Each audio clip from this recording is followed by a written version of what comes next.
what is it? Hero time? Hell yeah. Hero stuff. Hell yeah. And it's your boy, well, no, hell no. We're villains. We're not heroes. But it's your boy Icon with a DC animated TV review for you. And before we get started, hit that notification bell, like it, or subscribe to my YouTube channel. We're 4 subscribers away from reaching the 1K mark. Thank you all. I love you all.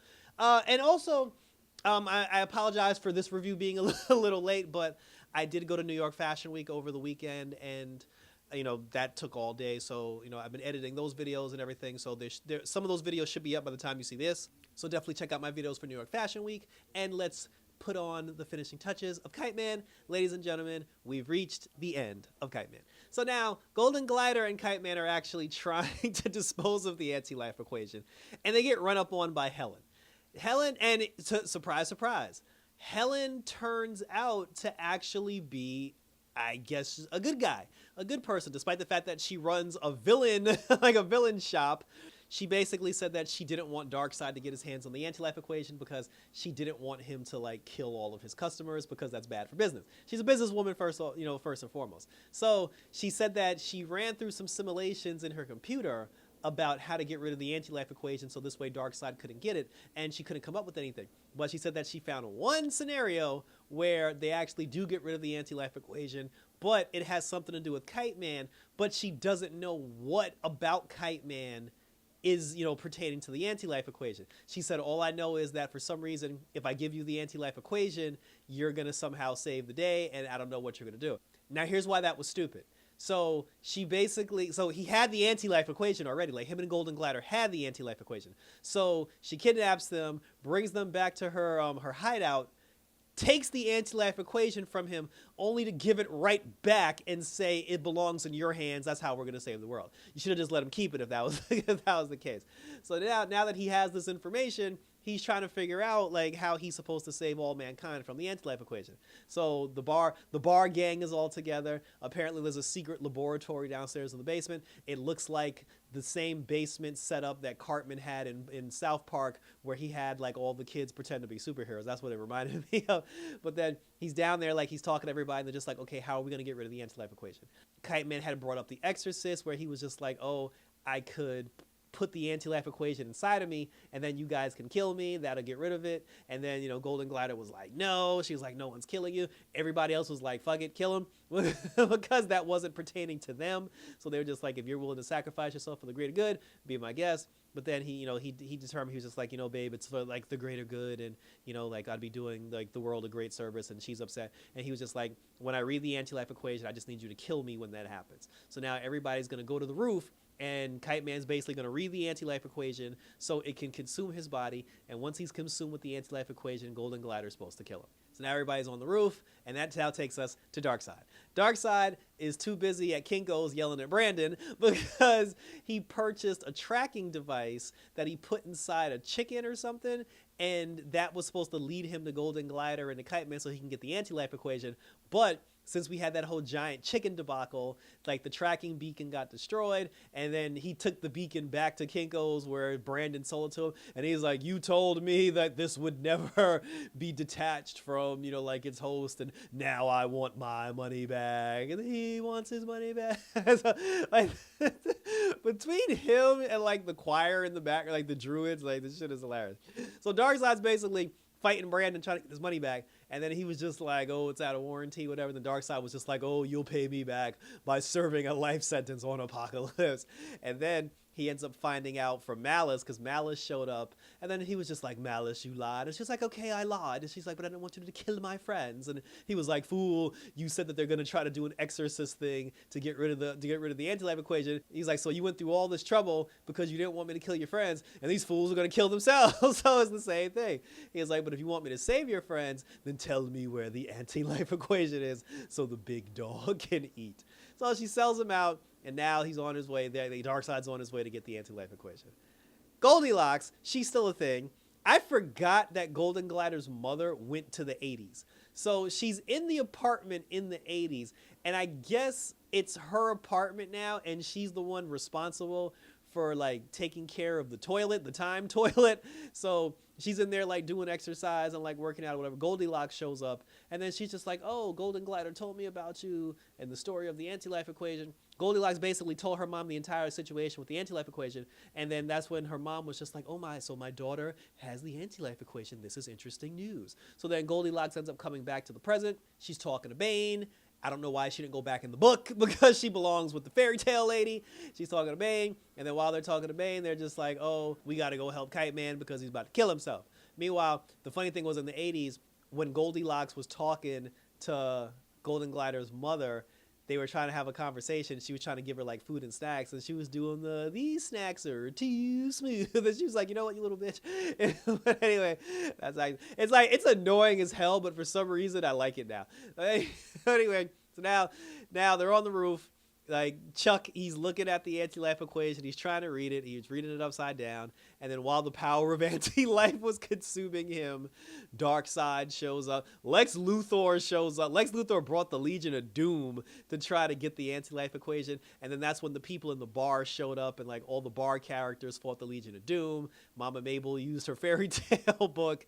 And I don't know why she ain't talking about why Goldilocks ain't in the book. And then she brought out like the Wicked Witch of the West or whatever, and then she did some magic shit. But then while they were like fighting the Legion of Doom, they beat the Legion of Doom. And then at that point, when Chuck had the anti-life equation and he was about to be consumed by it completely, and it was time for Golden Glider to kill him, that's when Darkseid showed up. And the whole thing about Golden Glider's power turned out to be absolutely nothing. So unless we're gonna come back to this in season 2, what was the point? We never even found out where her power came from, how she obtained it, why it comes out as a second spiritual being, and why her power was tied so much into the anti-life equation. We never got any answers for that. She basically like tried to use her power because, you know, when she uses like the might of her power, she kills all these people. She tried to use her power to stop Darkseid. Darkseid grabbed her in the middle of all that shit and threw her across the street. He was just like, bitch, your power is weak. And then she never used it again. So I don't understand what was the point of the whole story thing with her power. So then Darkseid runs up on Kite Man. He about to snatch up Kite Man and snatch the book. Like Helen's showing up, she trying to blast him. Everybody trying to stop Darkseid. And then right before Darkseid was about to grab Chuck, then Golden Glider's mother came out of nowhere. She took the book. She took the anti-life equation book from Kite Man, and then she jumped into the fairy tale book. And then when she jumped into the fairy tale book, I'm like, how the hell is that supposed to destroy it? So, and then when she jumped into the fairy tale book and they were just like, okay, so this girl's mom has the anti-life equation inside the fairy tale book, Darkseid was just like, get me that book. One of the bar guys showed up. I think his name was like Lester or something. I forgot his name. The bar guy shows up. He takes the book, like the fairy tale book, and then he transforms from some random customer at the bar to the Martian Manhunter. And I'm like, thank you, because in the last review, I was just like, all this arguing over the anti-life equation, why is no one calling the Justice League? And that's what happened. The Justice League showed up. Martian Manhunter took the fairy tale book, flew off into outer space, so Lord knows where he's putting that shit. Darkseid got mad. He's like, now I must search another millennia to find the anti-life equation.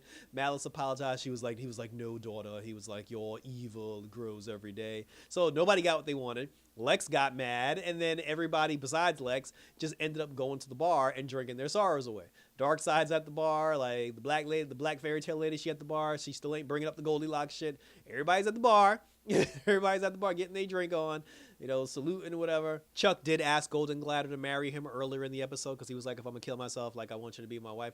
I don't think they actually got married though, but that was pretty interesting. So then, you know, they're back at the apartment, they're back at the bar, like everything's perfectly fine, like there's nothing to see here. Then we get an end credit scene. We actually see, you know, because then Golden Glider, she even asked, she was just like, why did my mom sacrifice herself? What did my mom do? Why did my mom do what she did? And then Chuck was like, oh, because she loved you, babe. And she even said to her, like, before she stole the book and jumped into the fairy tale, she was just like, oh, that's the anti-life equation, dear. She's like, okay, don't say I never did anything for you. And that's when she took the book. But then it shows what she was doing in the book. So the Wicked Witch of the West that Mama Mabel called out in order to stop, you know, like the Legion of Doom, Golden Glider's mother killed the Wicked Witch of the West inside the fairy tale book.